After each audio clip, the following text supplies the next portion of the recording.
News vision వార్తలకు స్వాగతం. సాహిత్యం సమాజ హితాన్ని కోరుతుందని, సామాజిక ప్రయోజనాన్ని ఆశిస్తుందని మాజీ మంత్రి సింగిరెడ్డి నిరంజన్ రెడ్డి అన్నారు.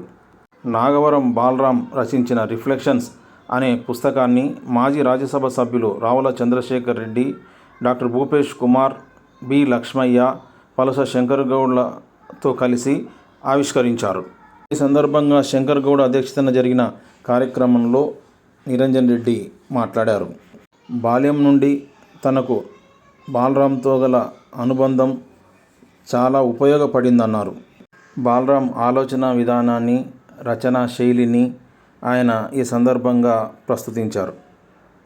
పుస్తక రచయిత నాగవరం బాలరాంను అతిథులు రావుల చంద్రశేఖర్ రెడ్డి, నిరంజన్ రెడ్డి, వాకిటి శ్రీధర్, బి లక్ష్మయ్య, నందిమల్ల అశోక్, పలుస శంకర్ గౌడ్ ఘనంగా సత్కరించారు.